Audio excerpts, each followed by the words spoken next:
तो आज हम लोग कवर करने वाले हैं टाइप्स ऑफ केमिकल रिएक्शन, और इसमें हम लोग पढ़ेंगे कि टाइप्स ऑफ केमिकल रिएक्शन के कितने पार्ट होते हैं, और इसमें मतलब कि हर एक पार्ट को हम लोग अच्छे से उसको डिटेल में उसको जानेंगे कि क्या होते हैं उसके पार्ट। जैसे कि लेक्चर को स्टार्ट करने से पहले अगर आप लोग हमारे चैनल को सब्सक्राइब नहीं किए हैं तो इस चैनल को सब्सक्राइब कर लीजिए, क्योंकि तो आइए हम लोग कब देखते हैं कि क्या होता है। टाइप्स ऑफ केमिकल 6 भाग होते हैं, ठीक है। जैसे कि टाइप्स ऑफ केमिकल रिएक्शन का पहला भाग होता है कॉम्बिनेशन रिएक्शन। इसको हम लोग अच्छे से आगे लेक्चर में इसको हम लोग अच्छे से डिटेल से समझेंगे क्या होता है कॉम्बिनेशन रिएक्शन। दूसरा जो है वो है डिकम्पोजिशन रिएक्शन। उसके बाद से आता है डिस्प्लेसमेंट रिएक्शन, उसके बाद से डबल डिस्प्लेसमेंट रिएक्शन, उसके बाद से न्यूट्रलाइजेशन रिएक्शन, उसके बाद से जो लास्ट वाला आता है वो है रिडॉक्स रिएक्शन। रिडॉक्स रिएक्शन में आएगा ऑक्सीडेशन एंड रिडक्शन, ठीक है, ऑक्सीडेशन एंड रिडक्शन। तो ये हमारे टाइप्स ऑफ केमिकल रिएक्शन के टाइप्स हैं, इसको हम लोग आगे अब इसको देखने वाले हैं कि क्या होता है। कॉम्बिनेशन रिएक्शन क्या होता है? तो combination reaction those chemical reactions in which two और मोर सब्सटेंस, ठीक है, इन विच टू और more substance reactants combine together to form single substance product are called combination reaction। देखिए कॉम्बिनेशन रिएक्शन होता क्या है, जैसे कि ये हमारा रिएक्टेंट है और ये हमारा प्रोडक्ट है। कह क्या रहा है, those chemical reactions in which two और मोर सब्सटेंस, मतलब दो और दो से ज़्यादा सब्सटेंस। रिएक्टेंट में कह रहा है कि रिएक्टेंट में दो और दो से ज़्यादा सब्सटेंस, जैसे कि यहाँ पर दो सब्सटेंस भी हो सकते हैं, दो से ज़्यादा भी हो सकते हैं, जैसे कि यहाँ पर 3 हो गया। अब ये कह रहा है कि कंबाइन, इन लोगों को कंबाइन करेंगे together to form single substance product. अगर ये दो सब्सटेंस को हम लोग कंबाइन करते हैं या दो से ज़्यादा सब्सटेंस को हम लोग कंबाइन करते हैं तो यह एक सिंगल सब्सटेंस में निकलता है। जैसे कि यहाँ पर एक सिंगल सब्सटेंस ए बी हो गया और यहाँ पर ए बी सी हो गया। समझ में आया है? क्या कह रहा है, those chemical reaction in which two और more substance reactants combine together to form single substance product are called combine reaction. मतलब कि ये रिएक्टेंट है हमारा, ये हमारा प्रोडक्ट है। रिएक्टेंट साइड में दो या दो से ज़्यादा सब्सटेंस, जब इन लोगों को कंबाइन किया जाता है तो एक सिंगल सब्सटेंस में निकलते हैं। देखिए कॉम्बिनेशन रिएक्शन हम लोग समझ लिए कि क्या होता है। अब हम उसको एग्जाम्पल के थ्रू समझते हैं कि कॉम्बिनेशन रिएक्शन होता क्या है। तो यहाँ पर पहला एग्जाम्पल यहाँ पर दिया गया है कि कार्बन और ऑक्सीजन, ये दो सब्सटेंस हो गए। अब ये कार्बन ऑक्सीजन को हम लोग मिला रहे हैं तो एक हमारा जो प्रोडक्ट बन रहा है वो कार्बन डाइऑक्साइड बन रहा है, और इसमें से क्या निकल रहा है, हीट निकल रहा है। एक बात याद रख लीजिएगा कि combination reaction is exothermic reaction. जो कॉम्बिनेशन रिएक्शन होता है यह एक्सोथर्मिक रिएक्शन होता है, ठीक। और दो सब्सटेंस यहाँ पर मिला रिएक्टेंट में और हमारा प्रोडक्ट क्या मिला, कार्बन डाइऑक्साइड। दूसरा एग्जांपल यह है कि यहाँ पर सिल्वर और ऑक्सीजन कंबाइन हो रहे हैं तो यहाँ पर मैग्नीशियम ऑक्साइड बन रहा है, और प्लस इसमें से क्या निकल रहा है, हीट निकल रहा है, हीट इवॉल्व हो रहा है, ठीक है। और यहाँ पर जो आयरन है, तीसरा एग्जाम्पल जो दिया है वो आयरन है, और प्लस यहाँ पर सल्फर दिया है। आयरन सॉलिड के शक्ल में है और सल्फर भी हमारा सॉलिड के शक्ल में है। आयरन और सल्फर को हम लोग कंबाइन कर रहे हैं तो यहाँ पर मिल रहा है आयरन सल्फेट। अब इसके बाद से हम लोग समझ रहे हैं कि डीकम्पोजिशन रिएक्शन होता क्या है। तो आइए हम लोग समझते हैं कि डीकम्पोजिशन रिएक्शन होता क्या है। Those chemical reaction in which a single compound breaks into smaller or simpler substance और unit are called decomposition reaction. तो आइए हम लोग एग्जांपल के थ्रू समझते हैं कि डिकम्पोजिशन रिएक्शन होता क्या है। तो यहाँ पर दिया है कि ए बी क्या है, एक सब्सटेंस है, कंपाउंड है, ए बी हमारा यहाँ पर दिया है। और इसको जब हम लोग हीट दे रहे हैं तो ये किस में टूट जा रहा है, दो सिंपलियर कंपाउंड में टूट जा रहा है, ए और बी।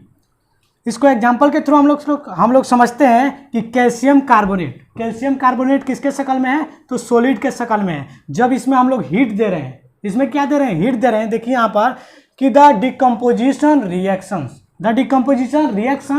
Are exothermic reaction. क्या है, ये एक्सोथर्मिक रिएक्शन है। हम इसके पीछे पढ़े थे कि जो हमारा कॉम्बिनेशन रिएक्शन था, कॉम्बिनेशन जो रिएक्शन था वो क्या था, एक्सोथर्मिक रिएक्शन था। बट ये डिकम्पोजिशन रिएक्शन जो है ये क्या है, एक्सोथर्मिक रिएक्शन। इसमें हम लोग हीट दे रहे हैं। तो यहाँ पर कैल्शियम कार्बोनेट, हाँ यहाँ पर जो डिकम्पोजिशन रिएक्शन है ये एक्सोथर्मिक नहीं एंडोथर्मिक है, क्योंकि हम लोग इसमें क्या दे रहे हैं, हीट दे रहे हैं। तो यहाँ पर एंडोथर्मिक बना लो, तो यहाँ पर हो जाएगा एंडोथर्मिक रिएक्शन। ठीक है, ये एंडोथर्मिक क्योंकि हम लोग इसमें हीट दे रहे हैं, और ये जो था कॉम्बिनेशन रिएक्शन ये एक्सोथर्मिक था। तो decomposition reaction are endothermic reaction. जैसे एग्जांपल के थ्रू कैल्शियम कार्बोनेट क्या है, ये सॉलिड के शक्ल में है, इसमें हम लोग क्या दिए, हीट दिए। जब इसको हीट दिए तो ये calcium oxide plus carbon dioxide के फॉर्म में हो गया। दूसरा एग्जांपल के थ्रू समझते हैं कि सिल्वर क्लोराइड को सनलाइट जब दिया जा रहा है, ऊपर से सन का प्रकाश दिया जा रहा है, तो ये सिल्वर प्लस क्लोरीन में चेंज हो जा रहा है। तो इसको कह सकते हैं कि silver change to grey in the presence of sunlight. तो आइए हम लोग समझते हैं कि डिस्प्लेसमेंट रिएक्शन होता क्या है। हम लोगों ने क्या समझा, कॉम्बिनेशन रिएक्शन क्या होता है, और उसके बाद से डिकम्पोजिशन रिएक्शन क्या होता है। अब हम लोग समझेंगे कि डिस्प्लेसमेंट रिएक्शन होता क्या है। Those chemical reactions in which more reactive metal और non metal displace a less reactive metal और non metal from its aqueous salt solution. यहाँ पर रिएक्टिविटी का बात कर रहा है। अभी हम आपको सबसे पहले रिएक्टिविटी सीरीज समझा देते हैं, अगर ये आप नहीं समझेंगे तो आपको फिर इधर आगे दिक्कत होगा। रिएक्टिविटी सीरीज में क्या कहता है, देखिए पोटेशियम है, सोडियम है, कैल्शियम है, magnesium, aluminium, zinc, iron, lead या हाइड्रोजन। फिर यहाँ पर hydrogen, copper, mercury, silver, platinum और यहाँ पर गोल्ड। ये रिएक्टिविटी सीरीज है। जितना आप लोग इसके ऊपर जाएंगे उतना इसका रिएक्टिविटी सीरीज हाई होते चला जाएगा। सबसे ज़्यादा रिएक्टिविटी सीरीज किसका होता है, अगर क्वेश्चन में पूछता है तो आप लोग क्या कहेंगे, पोटेशियम का होता है। सबसे कम गोल्ड का होता है। ठीक है, तो ये रिएक्टिविटी सीरीज है। जैसे आप लोग को हम एग्जाम्पल के थ्रू समझाते हैं, जैसे कि कॉपर सल्फेट और यहाँ पर जिंक दिया है। कॉपर सल्फेट एक्वस में है, जिंक यहाँ पर सॉलिड है। यहाँ पर आप लोग देखिए, यहाँ पर कॉपर और यहाँ पर जिंक का बात चल रहा है। कॉपर कहाँ है, कॉपर यहाँ पर है, और जिंक यहाँ पर है।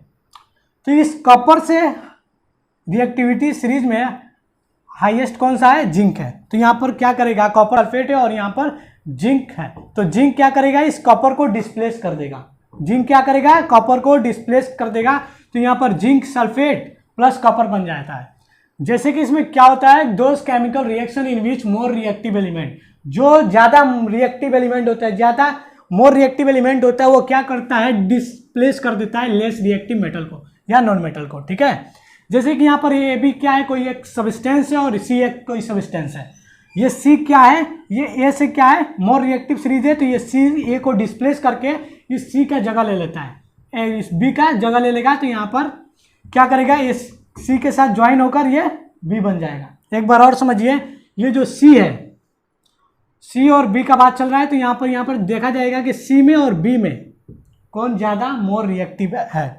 तो ये दोनों सब्सटेंस है, तो यहाँ पर मोर रिएक्टिव क्या है, सी है। तो इस सी जब कॉम्बिनेशन दोनों में कराते हैं तो यहाँ पर जो सी होता है वो ए के साथ मिल जाता है और बी को आगे छोड़ देता है।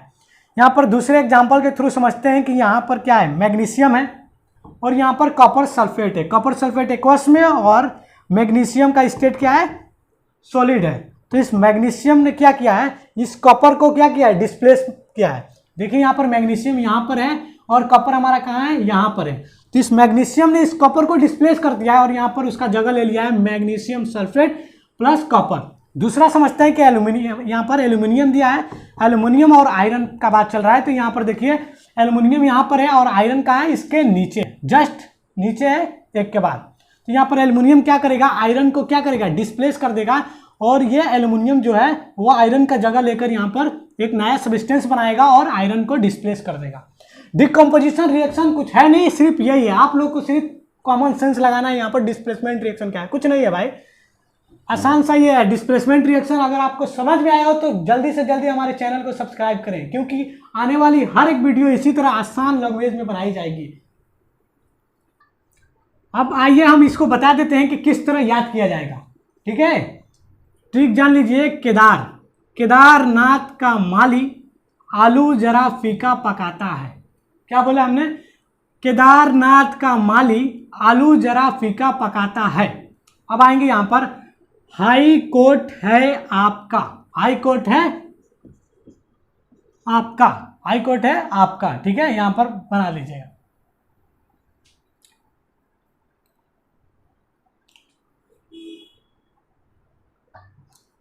तो आइए हम लोग समझते हैं कि डबल डिस्प्लेसमेंट रिएक्शन होता क्या है।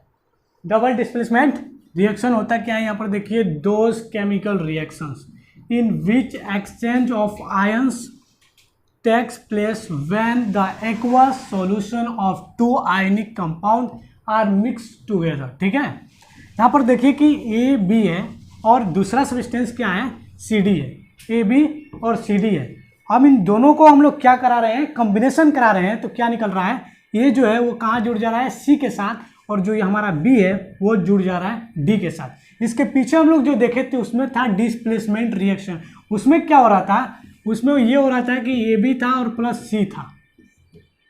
ठीक, ए बी प्लस सी था, तो ये सी क्या कर रहा था? ज़्यादा मोर रिएक्टिव हो रहा था। तो ये क्या ए के साथ था? तो ये सी प्लस ये बी को क्या कर देता था? डिस्प्लेस कर देता। ठीक है, पर यहाँ पर क्या है? Double displacement reaction. इसमें क्या हो रहा है कि इसमें दो दो है। यहाँ पर दो सब्सटेंस, यहाँ पर दो सब्सटेंस। क्या बोला हमने? यहाँ पर दो सब्सटेंस, यहाँ पर दो सब्सटेंस। इन दोनों का जब कॉम्बिनेशन हो रहा है तो क्या मिल रहा है? ये ए जो है वो सी के साथ जुड़ जा रहा है और बी है ये डी के साथ जुड़ जा रहा है। आइए हम लोग एग्जाम्पल के थ्रू समझते हैं। यहाँ पर है सोडियम सल्फेट। क्या है? Sodium sulphate plus barium chloride. ये का दोनों का स्टेट क्या है? एक्वस है। Sodium sulphate, barium chloride. अब इसमें क्या हो रहा है? जो बेरियम है ये बेरियम क्लोराइड है। ये बेरियम आगे किस में मिल जा रहा है? सल्फेट में मिल जा रहा है। तो इसको बना ले रहा है बेरियम सल्फेट। और जो यहाँ पर सोडियम, ये सोडियम आगे क्लोरीन से मिल जा रहा है। तो यहाँ पर बना रहा है सोडियम क्लोरीन, सोडियम क्लोराइड। जब ये एक्वस में इसका स्टेट है, इसका जो स्टेट है वो प्रिसिपिटेट, वाइट प्रिसिपिटेट है। इसका मतलब ये होता है इनसोल्यूबल, इनसोल्यूबल होता है। देखिए न्यूट्रलाइजेशन रिएक्शन क्या होता है? Neutralisation reaction, it is a reaction between an acid and a base to from salt and water. समझ में आया? It is a reaction between an acid and a base to from salt and water. जैसे हम लोग आपको समझा रहे हैं कि अगर एसिड और बेस अगर दोनों कॉम्बिनेशन, दोनों को जोड़ा जाए तो साल्ट प्लस वाटर निकलता है।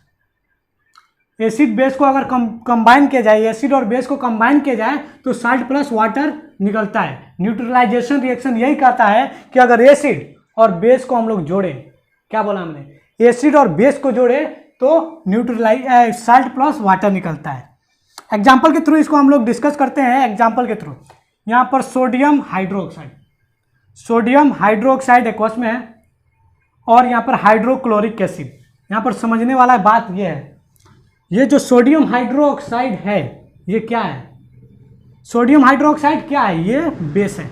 हाइड्रोक्लोरिक एसिड क्या है? ये एसिड है। जब सोडियम हाइड्रोक्साइड प्लस बेस कर रहे हैं, कंबाइन कर रहे हैं, तो हमारा क्या मिल रहा है? Sodium chloride. सोडियम क्लोराइड क्या है? सॉल्ट है। और यहाँ पर वाटर यहाँ पर मिल रहा है। तो हम आपको पहले ही बता दिए हैं कि एसिड और बेस जब कंबाइन करेगा तो साल्ट प्लस वाटर निकलेगा। न्यूट्रलाइजेशन रिएक्शन यही कहता है कि अब एसिड और बेस को कंबाइन कराएंगे, उनका कॉम्बिनेशन करेंगे तो क्या मिलेगा? सॉल्ट प्लस वाटर मिलेगा। दूसरा एग्जांपल देखते हैं, पोटेशियम हाइड्रोक्साइड। पोटेशियम हाइड्रोक्साइड क्या है? बेस है। पोटेशियम हाइड्रोक्साइड क्या है? बेस है। और हाइड्रोक्लोरिक एसिड क्या है? एक्वस, ये एसिड है। किस स्टेट में है? एक्वस में। ये किस स्टेट में? एक्वस में। इन दोनों को कंबाइन कराएंगे। कंबाइन यहाँ पर पोटेशियम हाइड्रोक्साइड हाइड्रोक्लोरिक एसिड का यहाँ पर कंबाइन किया गया है, तो हाइड्रोक्लोराइड प्लस वाटर। हाइड्रोक्लोराइड क्या है? सॉल्ट है और वाटर यहाँ पर दे दिया है। तो इस न्यूट्रलाइजेशन रिएक्शन का जितना भी आप लोग एग्जाम्पल देखेंगे उसमें 60। तो हम लोग देखते हैं कि रिडॉक्स रिएक्शन होता है क्या। The redox reaction in which combination of oxidation and reduction. Redox reaction क्या होता है, ये कॉम्बिनेशन होता है किसका, ऑक्सीडेशन एंड रिडक्शन का। ये क्या होता है, कॉम्बिनेशन होता है। रिडॉक्स रिएक्शन क्या होता है, ऑक्सीडेशन एंड रिडक्शन का क्या होता है, कॉम्बिनेशन होता है। देखते हैं कि ऑक्सीडेशन एंड रिडक्शन, ये ऑक्सीडेशन है। ऑक्सीडेशन में क्या होता है, ऑक्सीजन को ऐड किया जाता है, एडिशन ऑफ ऑक्सीजन। ऑक्सीडेशन में क्या किया जाता है, एडिशन ऑफ ऑक्सीजन, ऑक्सीजन को ऐड किया जाता है, और रिमूवल ऑफ हाइड्रोजन, हाइड्रोजन को हटाया जाता है। जैसे कि एग्जांपल के थ्रू हम समझते हैं कि magnesium plus oxygen, magnesium plus oxygen, तो इसको जब हम लोग कंबाइन करेंगे तो यहाँ पर मैग्नीशियम ऑक्साइड बन जा रहा है। ये जो ऑक्सीजन है ये इसके साथ ऐड हो जा रहा है। ऑक्सीडेशन में हमने क्या बताया है कि एडिशन ऑफ ऑक्सीजन होता है। ये क्या करता है, ऑक्सीजन को ऐड करता है। तो यहाँ पर हम लोग देखें कि मैग्नीशियम में क्या हो रहा है, ऑक्सीजन का कंबाइन हो रहा है, यहाँ पर ऑक्सीजन ऐड हो जा रहा है, तो बन रहा है मैग्नीशियम ऑक्साइड। दूसरा हमने बताया कि इसमें क्या होता है, रिमूवल ऑफ हाइड्रोजन। तो यहाँ पर क्या कर रहा है, जो ये हाइड्रोजन सल्फाइड है प्लस क्लोरीन है, तो यहाँ पर हाइड्रोजन सल्फाइड प्लस क्लोरीन, यहाँ पर हम लोग देख रहे हैं कि हाइड्रोजन क्लोराइड बन जा रहा है। ये क्लोरीन हाइड्रोजन के साथ मिल रहा है, और ये जो सल्फाइड सल्फर है ये निकल जा रहा है। हाइड्रोजन सल्फाइड यहाँ पर है प्लस क्लोरीन है, तो ये क्लोरीन के साथ हाइड्रोजन मिल जा रहा है, और ये सल्फाइड को छोड़ दे रहा है। तो यहाँ पर क्या हो जा रहा है, सल्फाइड से हाइड्रोजन रिमूव हो जा रहा है। तो ये क्या है, ऑक्सीडेशन है ये। तो इसमें हमने क्या बताया कि अगर इसमें ऑक्सीजन जुड़ रहा है, किसी का हम लोग कॉम्बिनेशन कराते हैं, केमिकल रिएक्शन कराते हैं, अगर उसमें ऑक्सीजन जुड़ रहा है या उसमें से हाइड्रोजन निकल रहा है, तो क्या हो जाएगा, ऑक्सीडेशन रिडक्शन हो जाएगा। दूसरा हम लोग देखते हैं कि रिडक्शन क्या होता है। रिडक्शन में हाइड्रोजन ऐड होता है, रिडक्शन में हाइड्रोजन ऐड होता है और ऑक्सीजन रिमूव हो जाता है। एग्जाम्पल के थ्रू देखते हैं, क्लोरीन प्लस हाइड्रोजन, क्लोरीन है प्लस हाइड्रोजन, इन दोनों को कंबाइन किया गया है तो हाइड्रोक्लोरिक एसिड, यहाँ पर हाइड्रोक्लोराइड हुआ है। तो यहाँ पर हाइड्रोक्लोराइड हुआ है, इसके साथ क्या जुड़ गया है, HCl जुड़ गया है, इसके साथ हाइड्रोजन जुड़ गया है, एडिशन ऑफ हाइड्रोजन, जिससे हम इसको क्या कर रहे हैं, रिडक्शन कह रहे हैं। दूसरा हमने बताया कि इसमें से रिमूवल ऑफ ऑक्सीजन, ऑक्सीजन हट जाएगा। यहाँ पर देखो कि कॉपर ऑक्साइड है प्लस यहाँ पर कार्बन है, कॉपर से क्या हो रहा है, ऑक्सीजन निकल जा रहा है, कॉपर से ऑक्सीजन निकल कर कहाँ आ जा रहा है, कार्बन में आ जा रहा है, तो यहाँ पर कार्बन मोनोऑक्साइड बना रहा है। यहाँ पर रिडॉक्स रिएक्शन आपको समझ में आया है कि क्या होता है ऑक्सीडेशन, क्या होता है रिडक्शन। ऑक्सीडेशन क्या होता है, addition of oxygen, removal of hydrogen. किसी भी रिएक्शन में अगर उसमें ऑक्सीजन जुड़ रहा है या हाइड्रोजन निकल रहा है तो उसको हम कहेंगे कि वह ऑक्सीडेशन रिएक्शन है। अगर उसमें एडिशन हाइड्रोजन जुड़ रहा है और उसमें से ऑक्सीजन रिमूव हो जा रहा है तो हम उसको कहेंगे कि वह रिडक्शन है। मैं आशा करता हूं कि आपको हमारी ये जो लेक्चर है आज की, ये आपको समझ में आया होगा। अगर आपको समझ में आया तो इस चैनल को आप लोग सब्सक्राइब करें और इस बेल आइकन को दबा दें, क्योंकि रोज़ आने वाली वीडियो आपको टाइम टू टाइम मिलती रहे।